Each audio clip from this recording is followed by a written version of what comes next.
Ayun, magandang hapon mga ma'am sir. Dito pa rin ako sa Victoria. Ito poblasyon, may lawak na 6,500 square meter.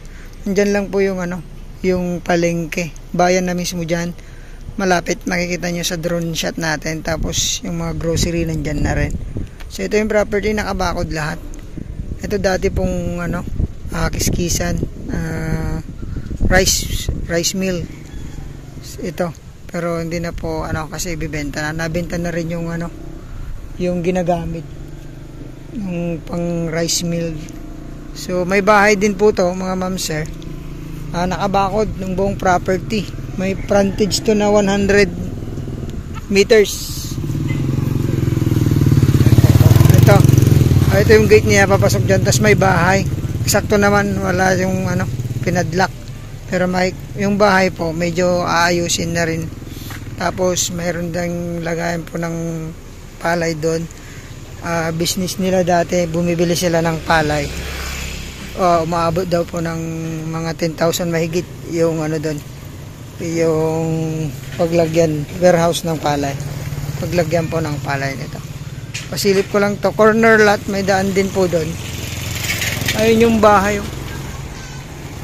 Pasilip lang natin. Maayos pa po, matibay pa naman. Pero dito, yung makukuha na lang yero, pwedeng ayusin, pero kailangan na rin palitan. Ito yung bahay. Ayan, madamo na rin sa loob. Tapos yung bodega. Pwede to, itong bodega pwede pa. Pero yung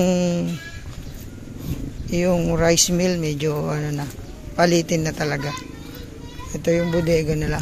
Ayos pa po. Bago pa daw po ito, bago sila nagsara.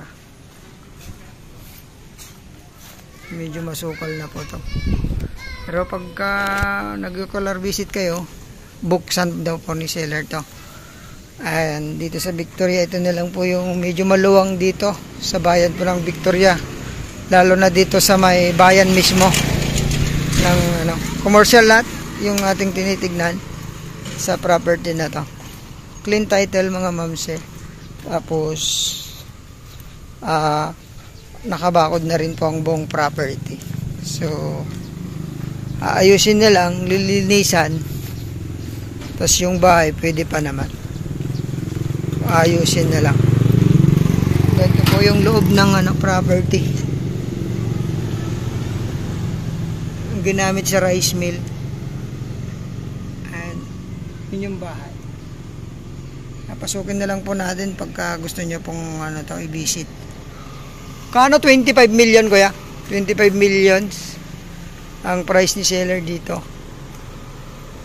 Commercial kasi siya, residential commercial, pwede siyang bodega. Clean title, sir. Sagot nila ang capital gain tax tapos agent. So personal na lang po tayo makipag-usap pagka nagustuhan natin to.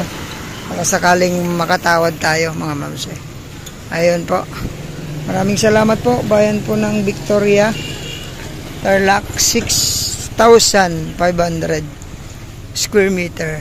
Ayan, nakabakod ang buong property. Thank you po. God bless po sa ating lahat.